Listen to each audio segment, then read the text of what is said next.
Ladies and gentlemen, let's get ready to rumble!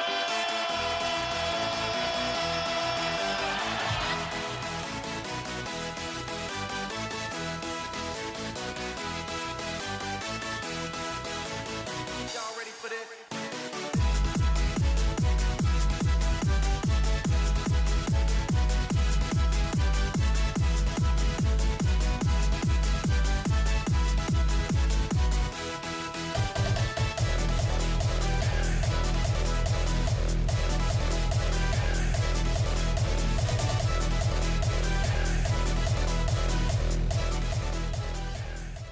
All right, our Jocks fans, this week we are treated to be with NHL defenseman Tom Laidlaw and also a Survivor alum.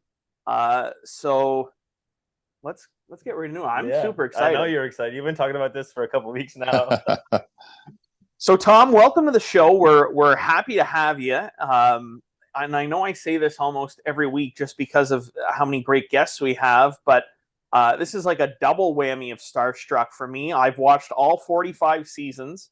And before even knowing that you were an NHL player, when it came up under your name on Survivor, what you did for a profession, you were one of my favorites on that season. So I was like, oh, fuck, awesome. I can root for a hockey player and my favorite guy that was on. That was fun. That was a real blast. Thank you for having me on the show, by the way. Nice to meet you guys. Survivor was one of those deals. I do a lot of motivational speaking now, and I always tell people, if you've got something that you dream about doing, don't wait till later on down the road or come up with excuses. Just go ahead and do it. So that was a big thing for Survivor for me, was just something that, it was one of those things like, who else gets a chance to be on Survivor? We were in Fiji, we were in Australia, so it was a fun time. That's awesome. Yeah. So we'll start with your NHL career. We'll hop back into some of this Survivor stuff later on. So you were telling us before we hopped on, you're from Brampton, Ontario. So what was it like coming up? I'm sure you were a Leafs fan growing up. I really wasn't. I was fantastic to hear. Yeah. I'll tell you a funny story. We'll bounce around, but the first game I had in Toronto, Maple Leaf Gardens, was actually my second game in the National Hockey League, and Freddie Shero was our coach. And he had pulled myself, Chris Katsopoulos, and Eddie Hosbar. It was all our rookie years. We were all 6'2", 215 pounds. And of course, Freddie was famous for the Broad Street Bullies back in the 70s. And he said to us, guys, you're not going to play the first 5 minutes of each game, and you're not going to play the last 5 minutes of each game. Now, I'm not telling you to fight, but what do you think you can do to help this hockey team? So we knew pretty clearly he wanted us to fight. So my first game in the NHL, we were up in Boston. And I hadn't been told that I made the team. I was with the club, but it hadn't officially been said you made the team. And I shot the puck in my own net. I tried to shoot it around behind the net. I hit John Davidson in the leg, went into our net. So that's my first game in the NHL. And now I'm thinking, I've worked all my life to get here. I've got my chance. And what do? I shoot my own net. So the next game, we go into Toronto, and I get butt-ended by Robert Picard right in front of our bench. And the bench jumped up, and like in a flash, I'm thinking to myself, okay, if I don't do something now, all my dreams of playing in the NHL are gone. So I stood up at center ice and just knocked him out cold. That's I didn't give him a awesome. chance. Yeah. The funny thing after that too was Daryl Sittler was with the team. He came skating over to me like, he had to kind of avenge his teammate. And I'm thinking to myself, I want to get his autograph. That's my thought process at the time. And he's coming over. So I had to kind of smack myself in the head, wake up a little bit. So I was at center ice having an FU fight with Daryl Sittler. So some great memories. And they told me to get a place to stay after the game too. So I made the team. That's awesome. Yeah, that's awesome. That's awesome. Like, I know, like I looked at a couple of the guys that you fought. I mean, like, Daryl, was that one of the, was he actually, like, I know he was always known for that. Was he like actually as tough as they say he was? Yeah, a great competitor, like obviously a fantastic player, but he was tough. He wouldn't back down from anybody. We played against him a lot. He was in Philly. Obviously, I was with the Rangers and played against him a lot too. So he was. It's one of those guys that you dream all your life of playing, and you're watching these guys on TV, and then you're out on the ice with them, and that's one of those things you kind of have to get over. Davey Keon, I actually went to his hockey school when I was a kid, and at the end of his career, he was in Hartford, and but they had a rule at the time: whenever there's a fight, everybody had to separate, or else it was a 10-minute misconduct. We were so used to like not having that rule, we really didn't pay attention to it at first, and somebody else was fighting. And Davey Keon and I kind of paired up. But he was a tiny little guy who never fought, and I was supposed to be somewhat tough. And So I remember standing beside Davey Keon, like, I can't believe I'm standing beside Davey Keon in this fight. So both ended up getting 10-minute misconducts. And all my buddies are like, what are you doing fighting Davey Keon, for gosh sake? He's supposed to be a tough guy. So that was fun too. So, yeah. That's awesome. And I mean, that's, even just those two, and I'm sure there was others in your career, but guys that, you look back on now and such a, like a, Daryl Sittler, Yeah. big name, obviously. Same with Dave Keon. Crazy though. And Yeah. I mean, my first training camp, Phyllis Mazzito was still playing. He retired halfway through my rookie year. And so the old guys back then, they would come into camp way out of shape. The idea was yeah, I know. The logic was that they rested their body, had a longer training camp, two-day practices, and that's how they got themselves in shape. So by the time the season started, they're ready to go. But for me as a rookie, I knew that I had to be in great shape. I didn't have that luxury the veteran players did. So when I came to my first camp, I was jacked. I was running hills. I was in shape and everything. So it's like really early in the camp, probably third or fourth day in camp, we're having a scrimmage, and Phyllis Mazzito was carrying the puck through the neutral zone. And I'm thinking to myself, well, it's my job to hit it. I don't care who it is. It's my job to hit these guys. Knocked him right on his ass. And the building went dead quiet, because you weren't really supposed to hit especially the older guys that early in camp. But I thought I got to do it because I want to make the team. So the building went quiet. He got up and he was mad. He's yelling at me and everything. I'm thinking, it's one of those moments. What have I done? And everything settles down. We finish the scrimmage, go into the locker room, and he comes walking over to me in the locker room. I'm thinking, this is Phil Esposito, you idiot. What have you done to Phil? And he comes over. He says, you really want to make the team, don't you? I said, yeah, Phil, I've dreamed of my whole life. And he says, well, I didn't like what you did there, but I respect you for doing it. So and don't do it again. He said to me, so let's get back out there. So it was, yeah. Well, that's nice. Kind of a passing of the torch moment. And to say that, Phil Esposito comes up to you and says he respects you. I mean, yeah. I think you can hang your hat on that, even if you didn't make the team. Yeah, that was fun. That was fun. Yeah, the veteran players back then, a lot of great memories of guys like Carol Vadnais, Walt Kachuk, Phil Esposito. The culture was, even though like a guy like Carol Vadnais, I was coming in to take his job, but he didn't look. I think he viewed it that he'd had a fantastic career. He treated me great. Like he kind of took me under his wing. Showed me all kinds of stuff, what kind of stick I should use. I had a small little blade. I was a defensive. He said, Tommy, you got to get the bigger blade. And he was great. He's fantastic. We had a kind of a bad moment. He'd been so good to me, like above and beyond. He really did so much extra stuff for me. We were in Winnipeg playing a game, and it was one of those games that every time you stepped on the ice, they scored against you. And it's like the score was like 10-1 or something. And I'd been on the ice. He scored a goal against. Vad had been talking to somebody else on the bench and did not see the goal, how the goal went in. So he very nicely and calmly said to me, Tommy, what happened on that play? And now I'm totally frustrated. So I said, I turned back to him. I said, the puck went in the effing net. And I didn't use the word effing. And he was just, because he'd been so good to me, it was totally uncalled for the way I handled things. But I was just so frustrated. And I went to him after the game and apologized, and he was in tears. And because our relationship had been fantastic again, I was totally disrespectful to him. I said I felt terrible because of that. But he was. We had one other funny moment. We were playing the Islanders in Long Island, and Clark Gillies, he was an animal. When he'd get mad, he had the one eyebrow going over the top of his head. And he says to me, start of the game, he says, Tommy, you go to the front of the net with that Gillies, you punch him right in the chest. So I go to the front net, Gilly's standing there, so I punch him in the chest, the whistle blows, he turns and looks at me, that one eyebrow, and he goes, what do you want? And I feel like I'm looking over at Vad over the bench. I said, what do I do now? Like, this guy's going to kill me. So a lot of good memories of Vad. He's a great guy. But was there ever a time when, like you said, like, you had to, you hit somebody, like you said, you knocked that guy out, and then, like, Daryl came over and says, it's go time. Was there ever a time when you, like, had to do that and you were like, oh fuck, like what did I get myself into here? Oh yeah, totally. I hit probably my third or fourth, maybe my second or third year in the league. We're in Edmonton, and luckily for me, it's Rangers against Edmonton, so there's really no rivalry there. It's like a random Tuesday night game, and I hit Wayne Gratson, knocked him on his rear end. And back then, when the whistle blew, there was no music playing in the ranks. It was like being at the ballet or something. It was just dead quiet in the building. And so I hit Wayne, whistle blows, and Sather stands up. He's got one foot on the boards, the other foot's on the bench, and he yells so everybody in the building can hear it. He says, Laidlaw, you're going home in a body bag. So he taps Dave. He taps Dave Semenko on the shoulder. Semenko jumps over the boards, and I'm thinking, oh God, I can't. You want to run away, but there's nowhere you go. So Semenko, we all knew, like, found out later on, he'd like to have a few of the brown bottles, and I'm looking at him as he's skating towards me, and again, he's a scary looking man too, like Gilly's got the hair all over the place. And you can tell. I was thinking to myself, I'm looking at his face, and he's kind of got that look like he's just kind of disgusting. He doesn't want to fight me. He's not like scared of me. He's just like, geez, he fights every night, and he gets over to me. He kind of goes like, Tommy, like, are you going to hit Wayne anymore tonight? And I get up in his grill, right away. I don't want to make it look like I'm backing down to my teammates. And I said, Dave, if you don't want me to hit him anymore tonight, I won't hit him anymore tonight. He was kind of relieved, not because he was afraid of me in any way. The guys are all coming over to pat him on the path. That's the way, Tommy. That's the way, Tommy. That's the way to not back down. And but that was one of those moments where there's just nowhere to go, and you knew everybody in the building was watching this interaction. Yeah. And it was one of those moments. One of the funniest moments.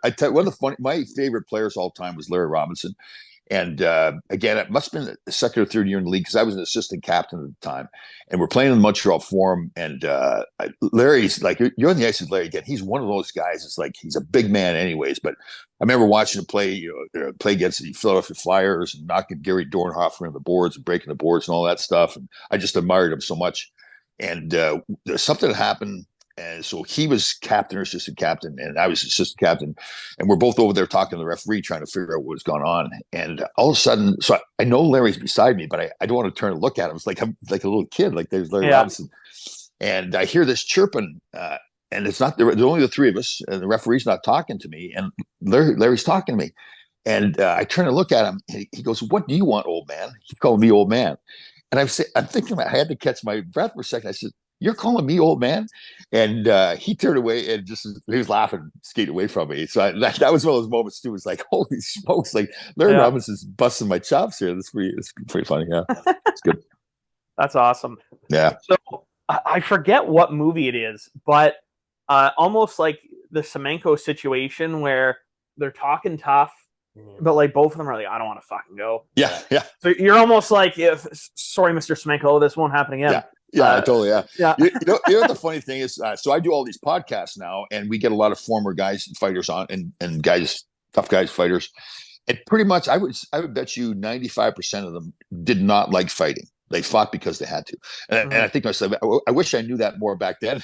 The guys really didn't want to do it. But, yeah, no, because I watched your episode, the episode with Terry Ryan, like you were talking to, and I mean, like, that guy could throw too, like, you know. Oh yeah.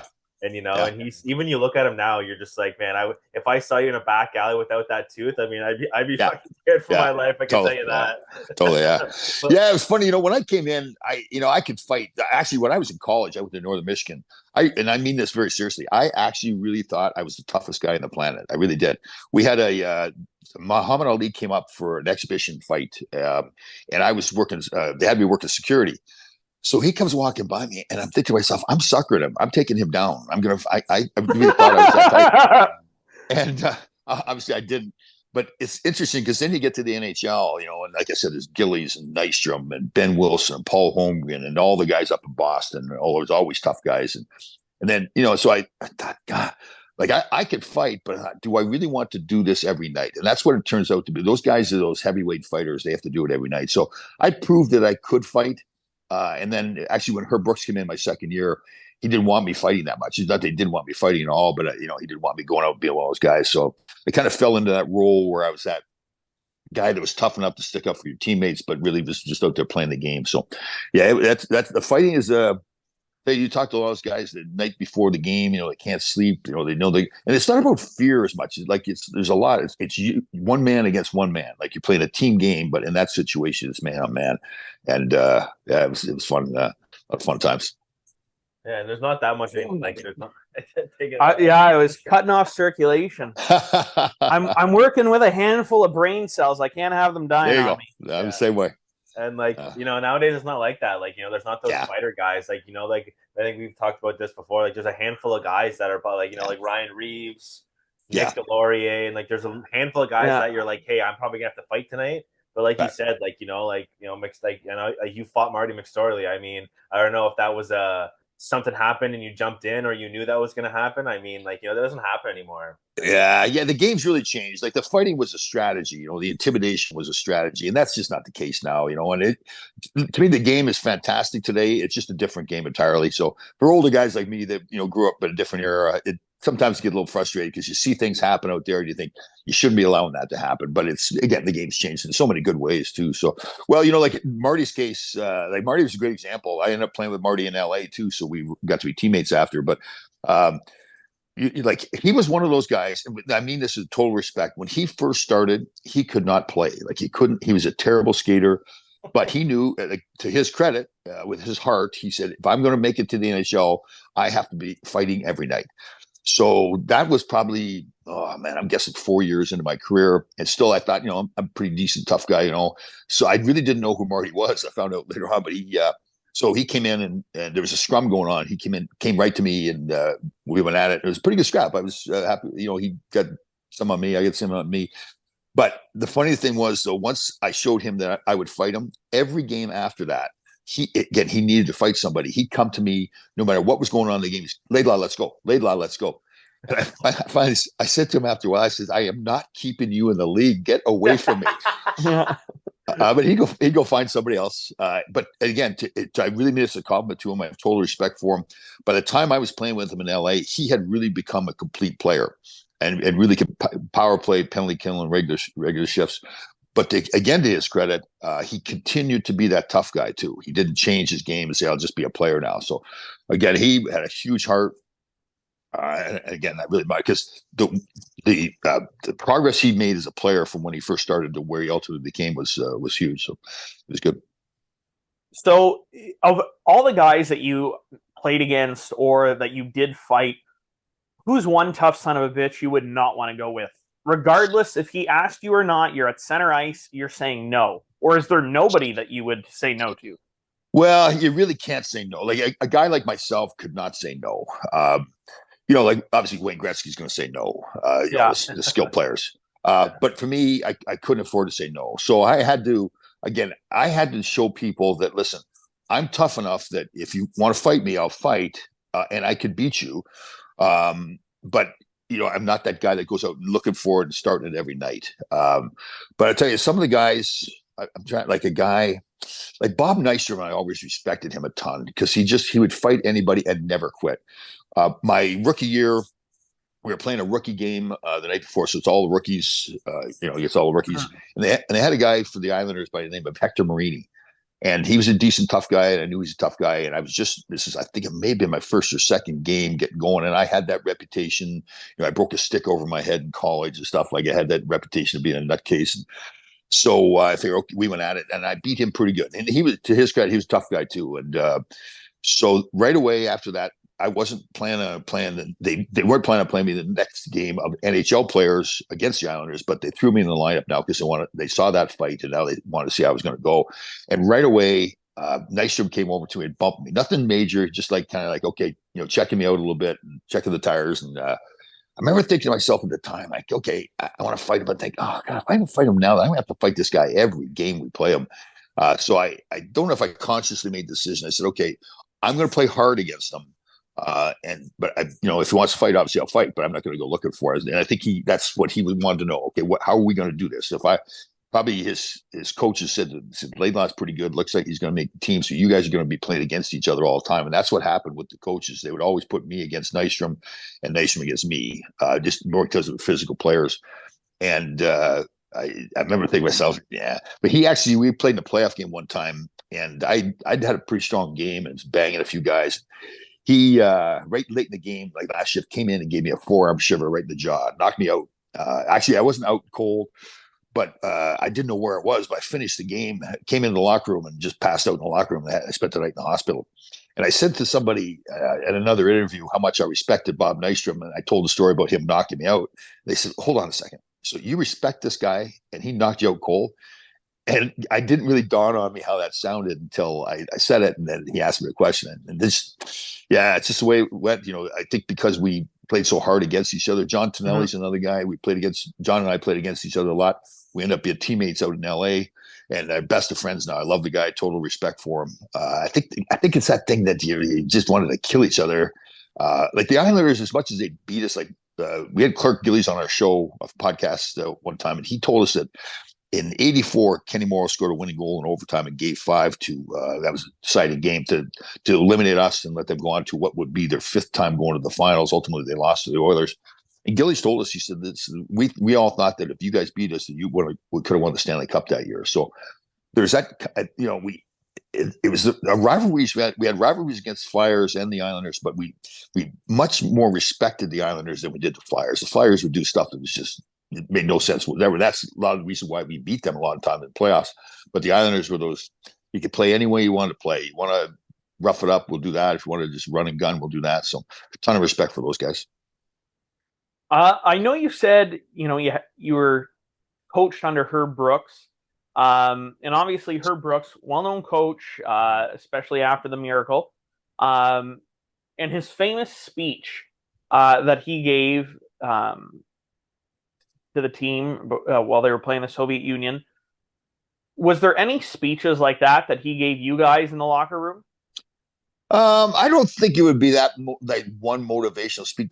He did a lot of things. Like he was a master at getting to know the players and how they thought and treating each one differently. So I'd had a good rookie year. I'd scored like 6 goals, 23 assists, and then going into my second year, I thought, I'm going to be a good two-way defenseman here. Thinking I got 6 last year, I'll maybe get 10 or 12 this year. But he had different plans for me. He wanted me to be a strictly defensive defenseman.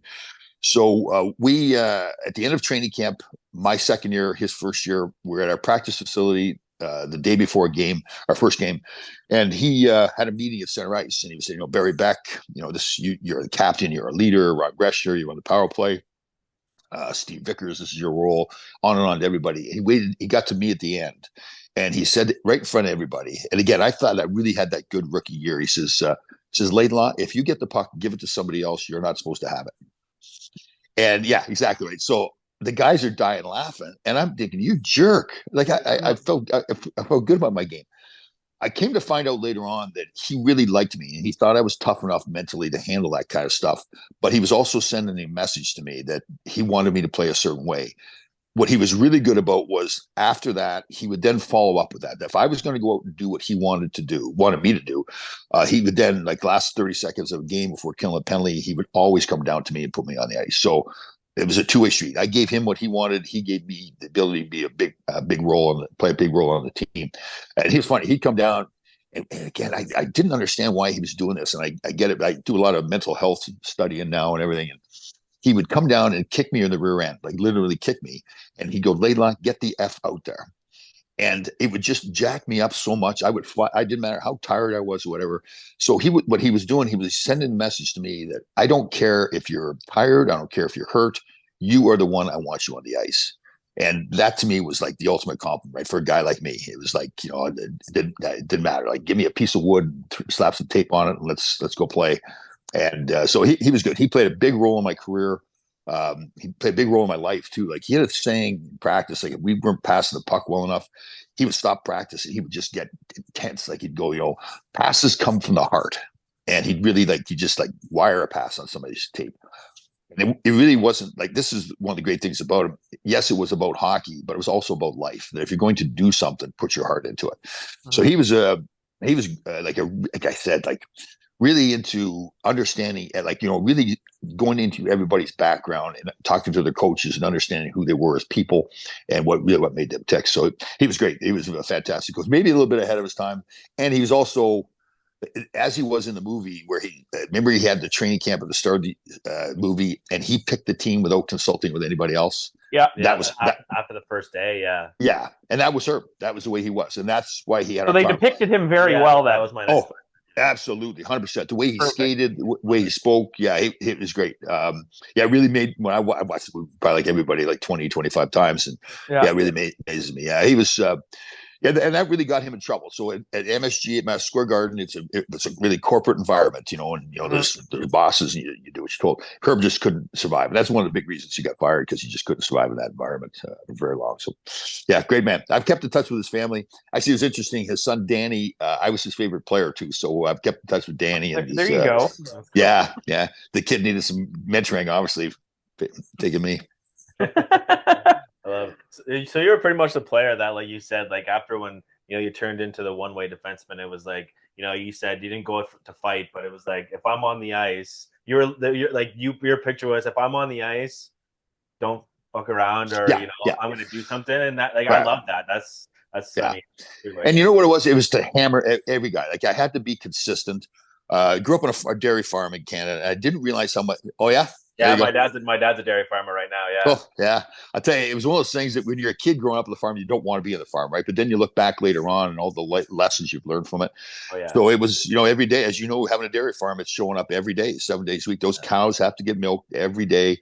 No excuses. We didn't have a big enough farm that it was my father, grandfather, and I helped a little bit as I got older. But what it really taught me was that how if I was going to be successful, I was never the best player on any team I ever played on. It was to show up every day and do my job. And my job was to be physical. So it was to build that reputation that the guys who were going to play against me knew that I was going to hit them every opportunity I got. I look back, there was somebody sent me a video. We played in my rookie year, we played LA in the playoffs. And back then they ranked them 1 through 16, all the playoff teams. And we didn't have a good year. I think we were like 13th or 14th. LA obviously had a good year. And I remember the coaching staff said I can't remember who it was. There was a physical player on LA, and the coaches said to me, "Your only job, Tom, is to hit that guy every time he's on the ice." So I watched the video and I was like, "Wow, that's pretty cool!" Like that, I watched all the hits. I was like, and I was throwing my body at him too. It's like, so it's funny looking back to those memories. But again, just like you will go back to the farm days, it was that. And I teach a lot of kids now too. And I say that to them. I said, don't worry if you're not the best player on the team now.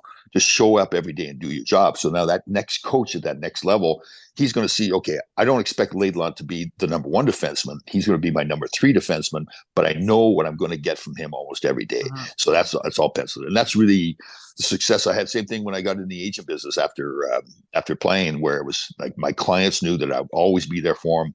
And that's really my True Good Life stuff that I do. It's all the motivational work. It's every day getting up at 3:30, posting a video at 3:53 on Instagram at 3:54.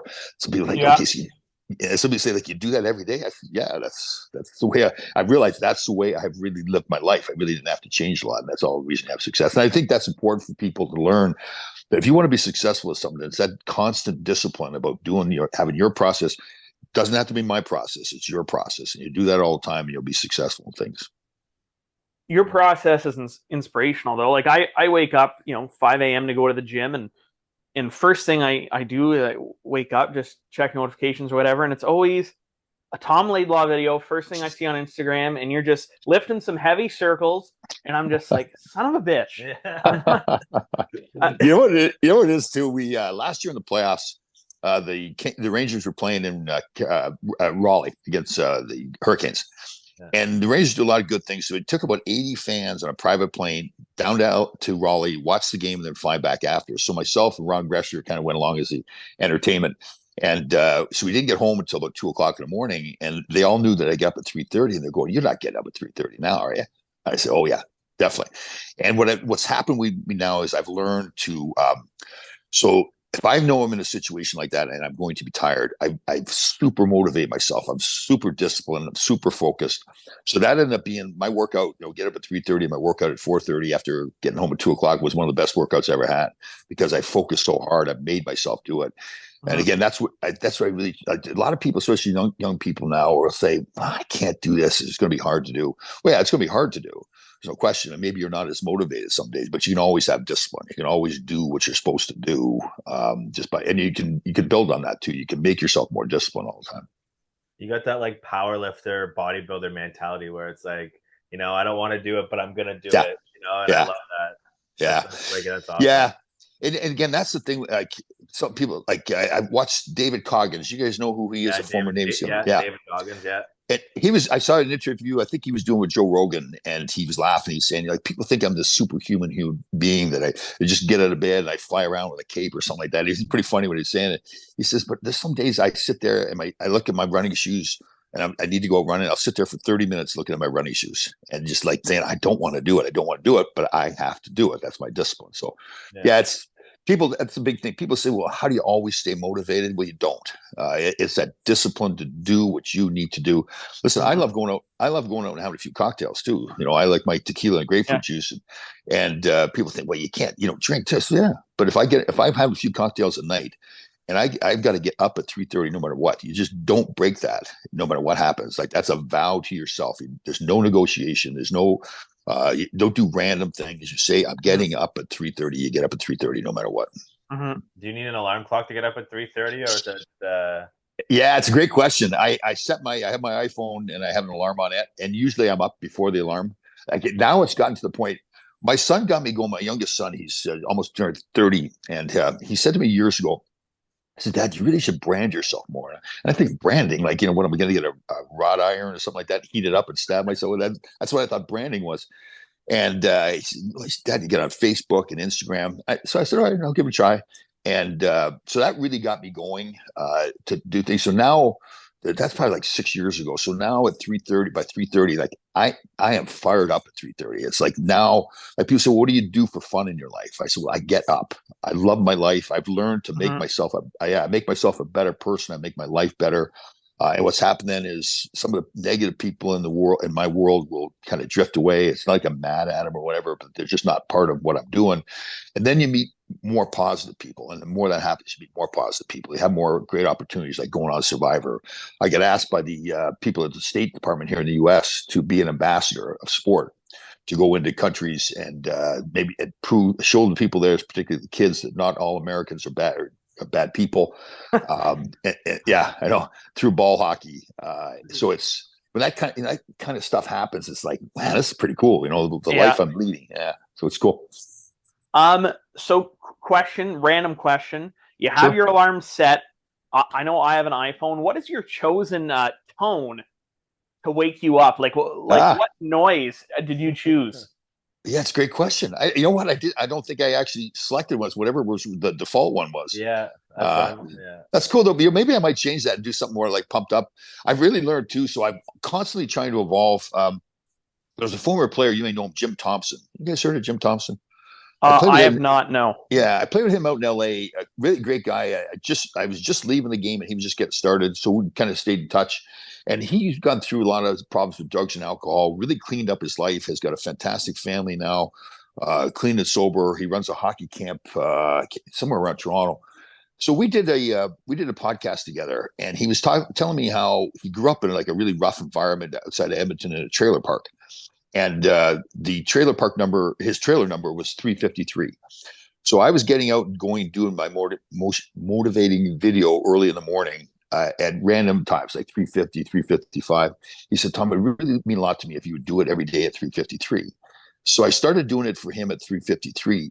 The benefit I got, though, was it upped my discipline level another notch.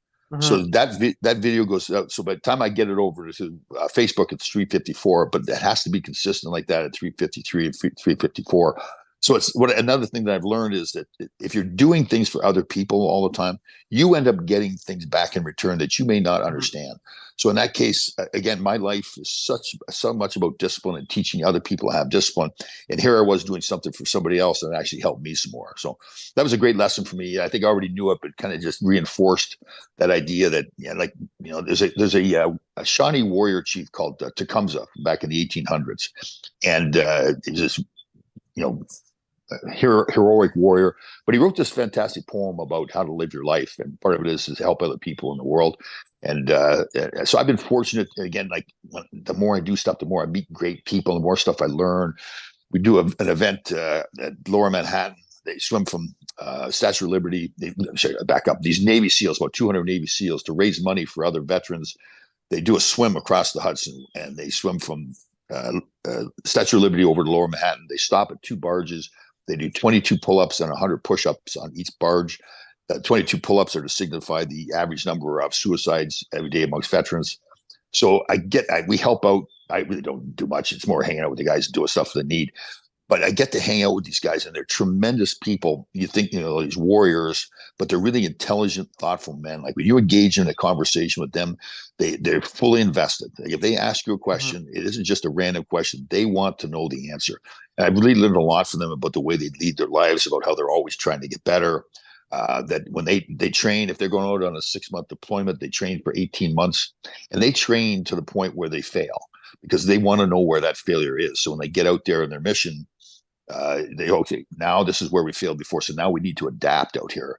So it's also like a great thing about life too, teaching especially young people that the two certainties life, that you are going to make mistakes and that life is unfair, and that you need to know that and prepare for that. So once those things happen, you're not sitting around whining and complaining. You said, okay, I knew this was coming, now let's get up and get going again, right? That's a lot what you learn from the Navy SEALs.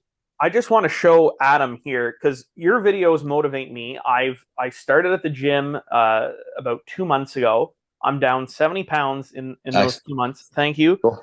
But my motivation, my 5 a.m. alarm every day. Look at the ringtone. I'm going to play you the ringtone right now.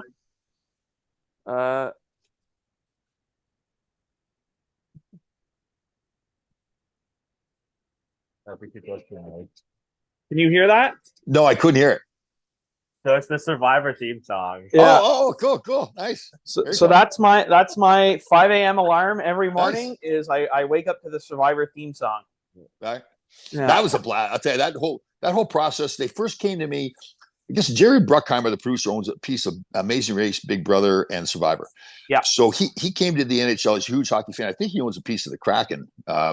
And he asked the NHL to get a couple of older guys. It wasn't necessarily just me, to go on Amazing Race. And I got in trouble for it. I said, I tried to find some guys around my age, but I told everybody publicly, and I shouldn't have done this, but I said, all the guys around my age were fat and out of shape. So they were they were not too happy when they heard that comment. So that obviously then it didn't work out for Amazing Race. They then asked me about Survivor, and I went through the process of, we had to go to LA for casting, and that was a blast. So I've done many interviews, so it's a whole interview process. There's physical testing, psychological testing. And one of the first interviews was with Jeff Probst, and the lead producer, and some people from CBS.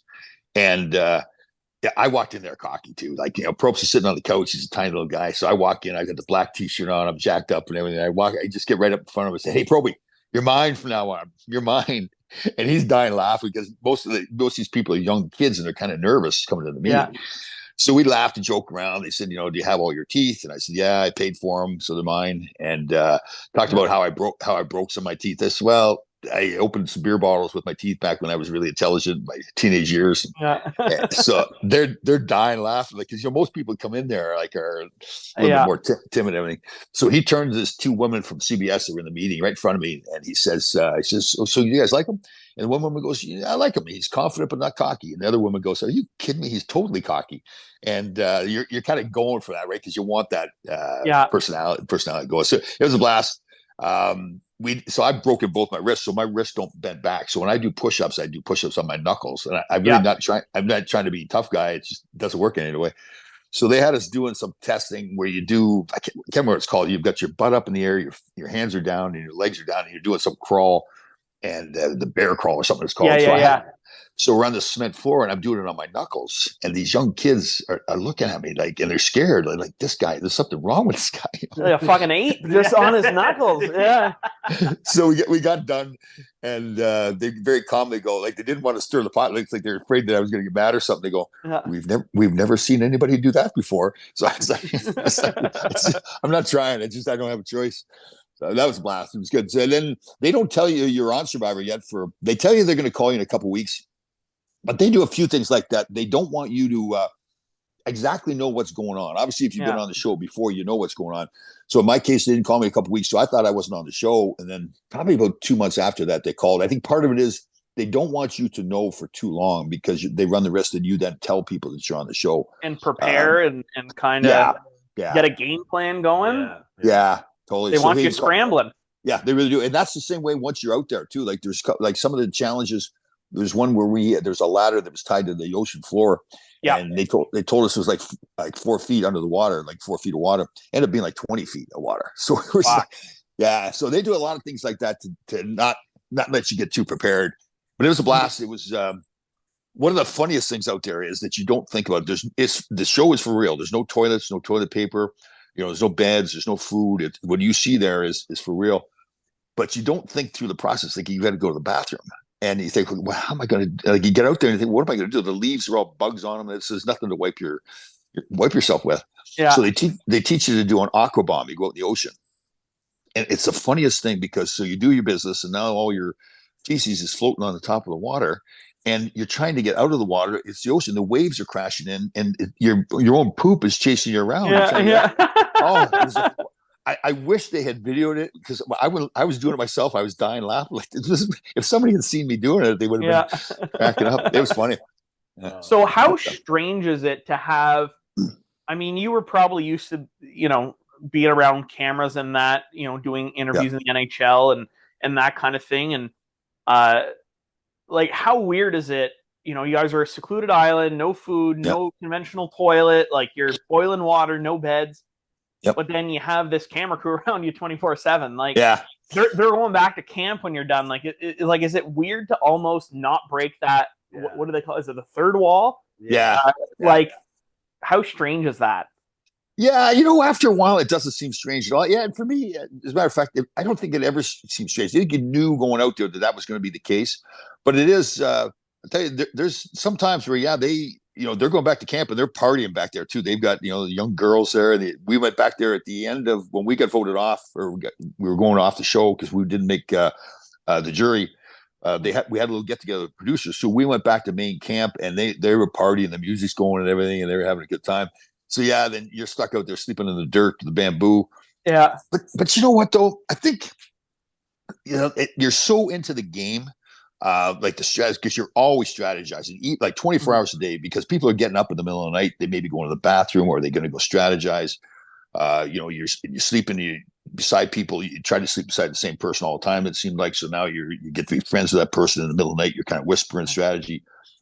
They want all interaction on camera. So when we go for casting in LA before the show, there's like 20 contestants there staying in the hotel. We're there for 5 days. We can't talk to the other contestants at all. They don't want us like. But are you doing the training together? Like when you were saying you're doing the bear crawl, like was this as a group of 20 people? One-on-one. One-on-one. Yeah, they keep you separate. Okay. When we did the psychological testing and you're filling out tests, then they would have us all in one room. But they have people spotting and watching all the time, young people, and they're rude. Like by intention, they want them to be rude. Like they want us to like make us feel uncomfortable. So if we ever try to cheat and talk to somebody and say, "Hey, keep down over there," and again, I was 60 years old. Yeah, well, I'm 60 years old, and I got these 21-year-olds yelling at me. Hey, back off, like what? Yeah. So. But they know exactly what they want. They do so many way more psychological testing than anything else. And I think it's, first of all, can you handle it?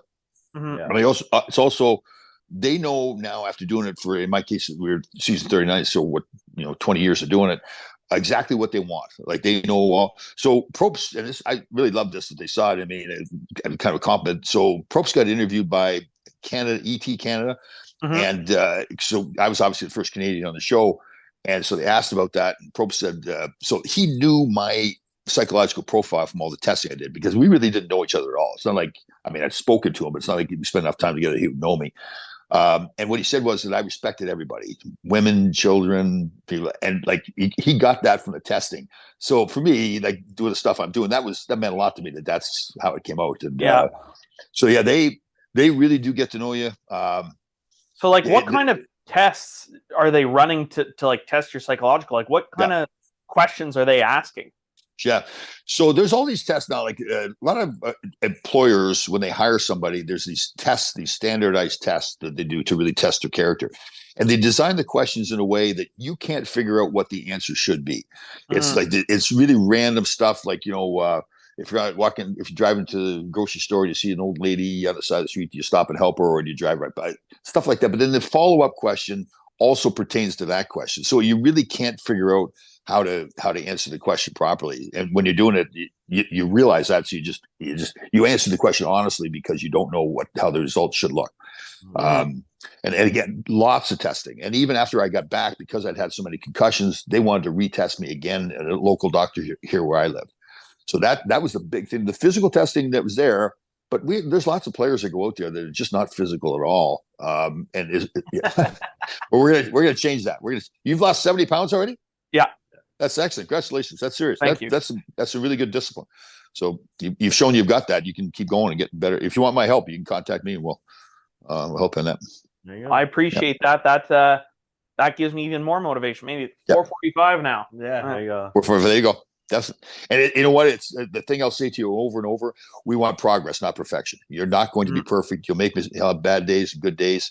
And it's really just that consistent discipline about doing it all the time. Like I tell people that get started on a fitness program, I'm not as concerned about your weight. I want you to have a healthy lifestyle. The weight will come off with that healthy lifestyle, but the healthy lifestyle is both physical and mental too. Like it's making yourself stronger mentally as well as physically. It's so much easier. There's so many things you can do, to get yourself out of the comfort zone. What I've learned with mental health is that basically from the last trimester in the womb up until about 8 years old, all the things that happen to you, any traumas, any positive things or negative things, that really shapes your subconscious mind. And then around 8 years old, it kind of like there's a cap that goes over your subconscious mind to say, okay, this is who you are now. So all the things that happen to you after that, your subconscious mind will tell you, well, this is what happened last time. Don't let that happen to you to protect you. But you can always change that. You can go to the extremes and do hypnosis, but there's also, it's just the ability to say to yourself over and over, you are what you say you are.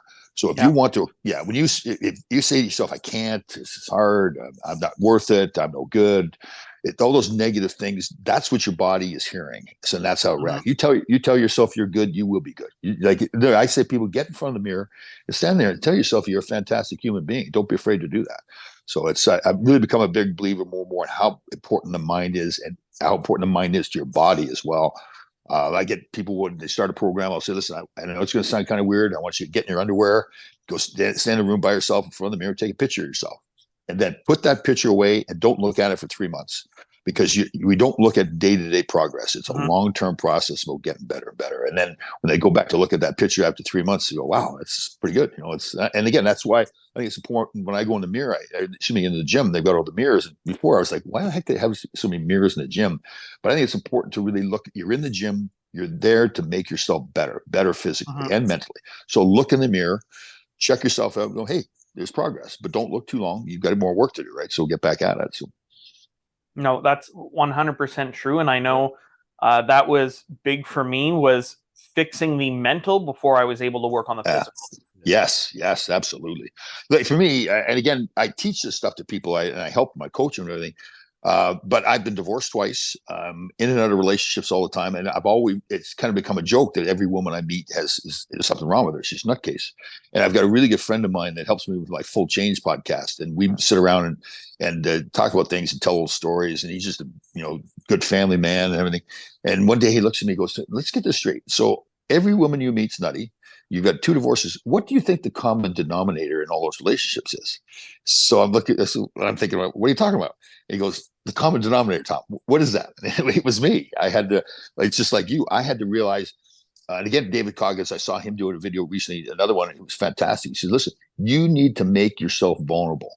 You need to look back at your past, figure out why you're acting the way you are now, where's the trauma coming from, and fix yourself.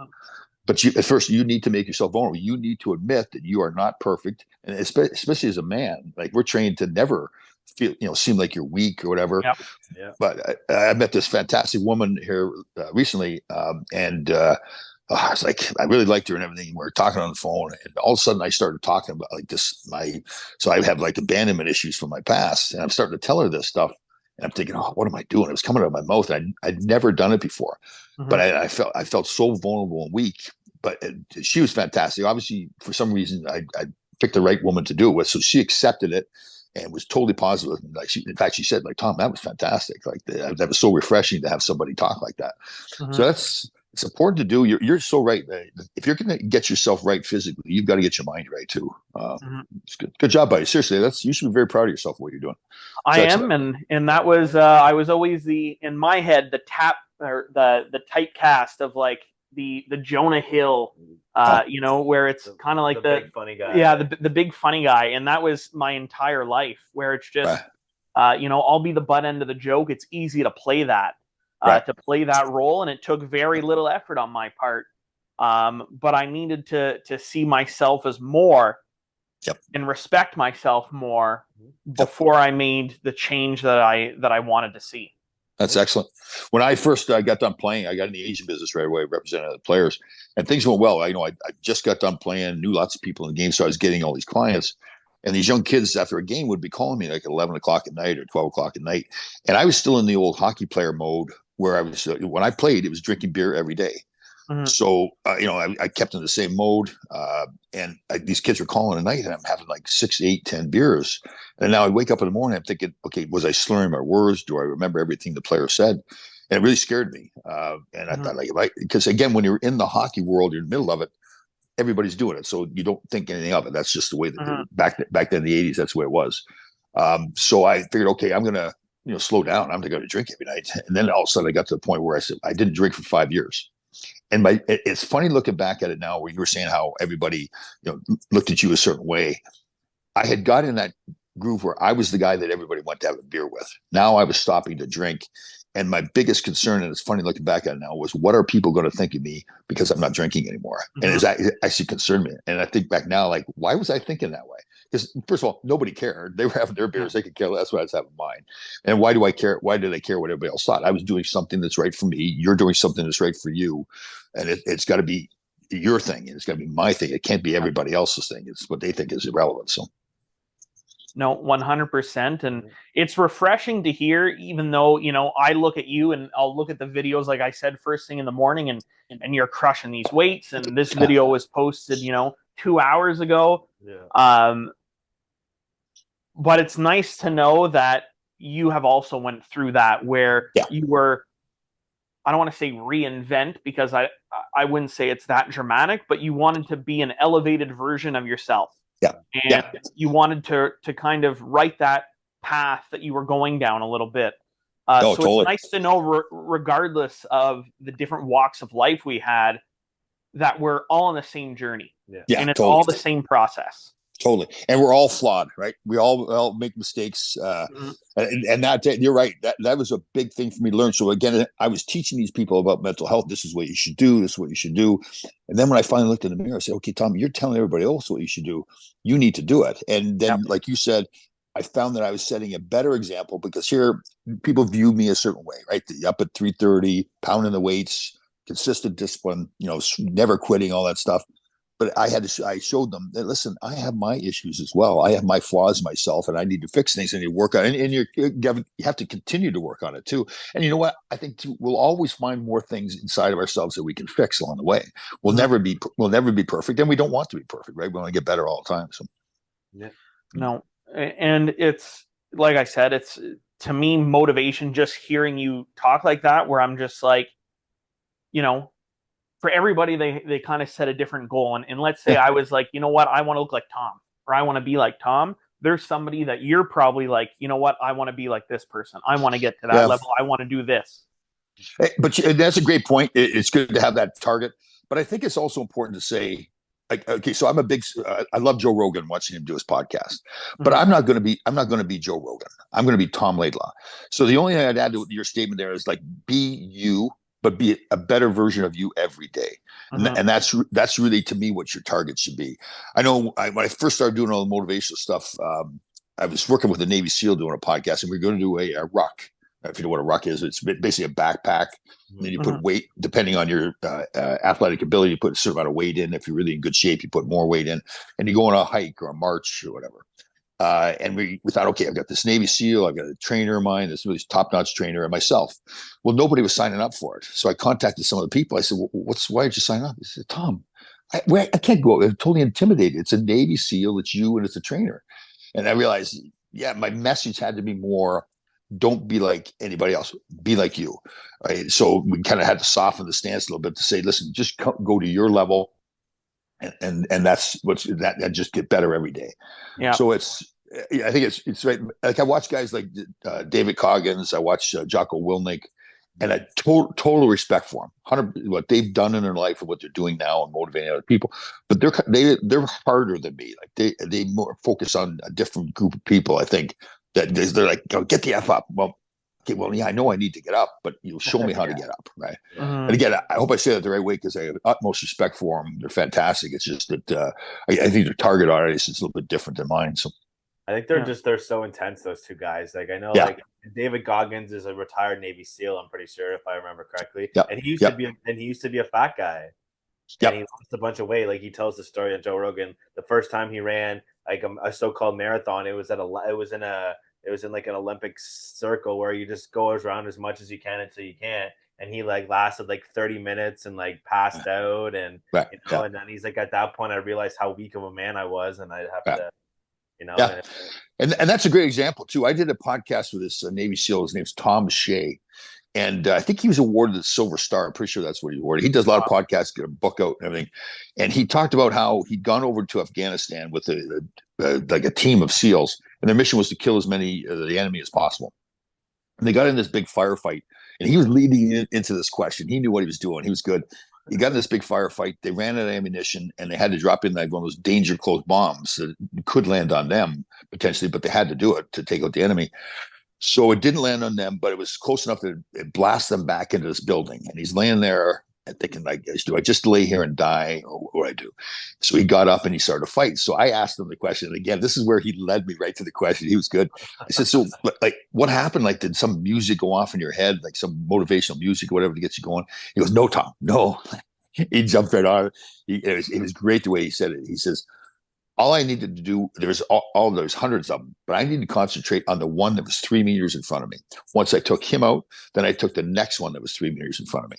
And then once he's done, I take the next. And he used it as a fantastic lesson for life too. That when things are coming at you, there's some big daunting task, or you've got a dream, don't look at the big daunting task. Just look at the next thing that you need to do in front of you. Yeah.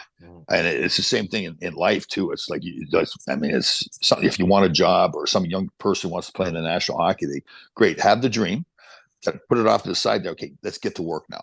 So what do I have to do? Well, I've got to go lift weights. I've got all the different things I do in life.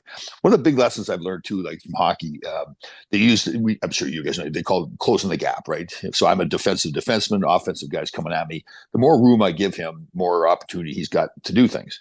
So if I close the gap on him, I'm taking away his time and space. Well, that's the same thing with life too. And it's funny, we had a podcast with another group of Navy SEALs, and I was telling the story. And there's this great guy, this Kenny Bigby Jr. If you look him up, he's really motivating too. He's a retired SEAL.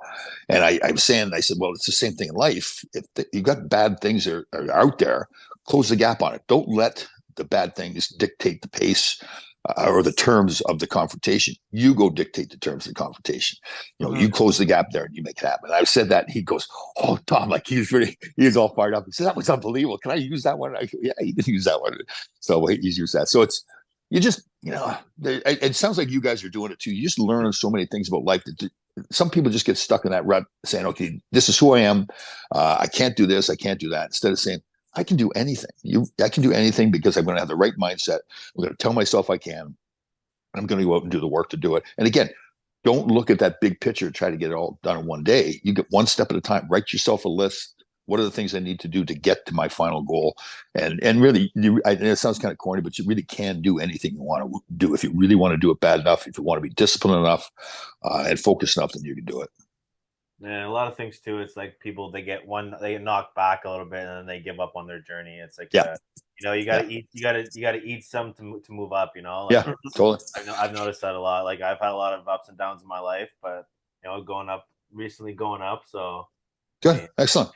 One of the big things I learned, big things I learned too, is like getting out of your comfort zone. So when you make a mistake or something unfair happens to you, it pushes you outside your comfort zone, right? You don't want to be there. But I've learned you can really train yourself to get out of your comfort zone so that you're much more prepared. So when you're forced out of your comfort zone, you say, okay, I'm used to it. I've been here before. I mentor this one young boy, and when I first met him, I said, "What do you see when you look in the mirror?" He says, "I see a fat guy." I said, "So when we're done working together, I'm going to ask you what you see, and I'm telling you, you're going to see a sexy bastard in front of the mirror." So he was pretty cool. So I was training him. I said, "Okay, I want you to take something out of your life for 30 days that you're going to survive. You'll be fine, but it's going to make you more uncomfortable than you want to be." So, and he got to choose whatever it was. And he says, "I'm going to take hot water out of my life." So he's going to take cold showers for a month. So he did that. And again, it was him to decide to do it, and he loved it. This is great, Tom. He says, at first it sucked, but now I love doing it. So he did stuff like that for a while. And after 3 months, you could tell his voice had changed. He was in a great mood and everything. So I said, what do you see when you look in front of the mirror? And he starts laughing. He goes, a sexy bastard. He goes, no. So it's pretty good when that stuff happens. I last summer like to show people that they can, we get conditioned to believe that we need certain things. So last summer I went without air conditioning the whole summer long. And people thought, well, Jesus, it's a big thing. But I grew up on a farm. I never had air conditioning. My parents, their whole lives, they never had air conditioning. I started thinking back about that. Like, why do we tend to they just believe like Wednesday is hump day. Well, no, Wednesday isn't hump day. We're not just trying to get through the week. Wednesday is pump day. Like recondition your mind to just not think like everybody else. So I got rid of the air conditioning, and everybody's like, wow, what are you doing? It really wasn't that big of a deal. Like we make it into a bigger deal than it really is. And we do that with a lot of things in our lives. And if we just stop and think and say, okay, I really don't have to do this. I don't need to necessarily live in a big house. I don't need all this other stuff. I don't need to sit and watch TV all day. Let's go do something else. Get outside and exercise or read a book. So a lot of different things. Yeah. Wow. Yeah. I mean, I'm pretty pumped. So you do the motivational speaking and you have the Full Change podcast. Can you just kind of plug yourself a bit? And I mean, sure. You were one of my or you still are one of my heroes. Just being on a show that I admire so much in Survivor, and being an NHL player, and coming on the talk to us. But I'm sure you've just sold yourself to a lot of the people that listen to our show. So I want you to just kind of pump yourself up a little bit for those that are listening. Perfect. So I've got my initial company. The parent company is True Grit Life. We've got a book coming out. And I've had the book going for about 3 or 4 years now. And my life is fantastic. I'm always doing new things, always learning new things. The bad part of that is that I'm always wanting to add it to the book. So we've got to pick a date to finally, hey, okay, this is it. You can't keep doing stuff. And I do that as a great thing. Yeah. It's funny, like now we're redoing the book because again, I just keep learning new things. My perspective on things that have happened in the past changed all the time. So now the book changes all the time. When I tell a story, again, listen, you're going to make mistakes. So I tell a story about how I was trying out for the Canadian Olympic team in 1980. And we were out didn't have much money. So we were staying in the construction trailers on the parking lot outside where the Saddle Dome is. Now the Saddle Dome was not built at that time. It was the corral. And the night before, I won't name the other 2 players, but the night before camp started, we went out and decided we were going to have a few adult beverages. And we got back to the trailer about 2 or 3 in the morning, and we decided that we're going to take the furniture out of the TV room and put it on the trainer's car. Now, I don't know why we thought this was a good idea, but we really had sold it to ourselves. This is a funny thing, like a team bonding thing. So the other 2 guys go to bed, and I decided to be funny now to go wake the trainer up and tell him that we did it. And really, I got to tell you, when I was doing this, I really thought, Tom, this is brilliant. Everybody's going to love you. You're the team guy and everything. So I get up in the morning, and we had this Father Bauer ran Hockey Canada back then. I'm not even sure if it was called Hockey Canada, but he was in charge. He was a priest, great guy, real gentleman, soft-spoken and everything. So we're in the parking lot. We're going to walk over to the rink for practice. He comes walking over to me. Now, I really, again, to this point, I thought he's going to come up and give me a hug, saying how funny this was last night. He reaches into his pocket, pulls out a plane ticket, and sent me home.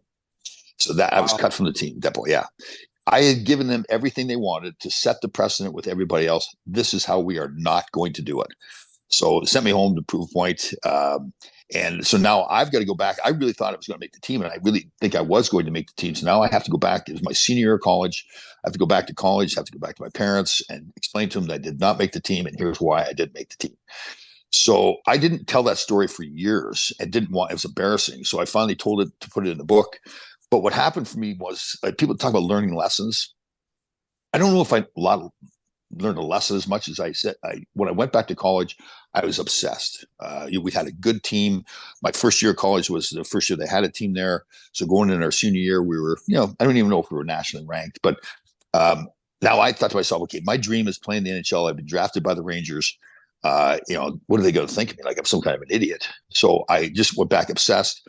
I'd been a 4-year captain. So it was my senior year as a captain. We played a game probably quarter of the way through the season, and I'd always been pretty good about getting up in front of the team and speaking. But this one night, like after the second period, I got up and I started making a speech, and I'm thinking to myself, where's this coming from? Because I really spoke from the heart about, don't look back 20 years from now when you regret anything that happened.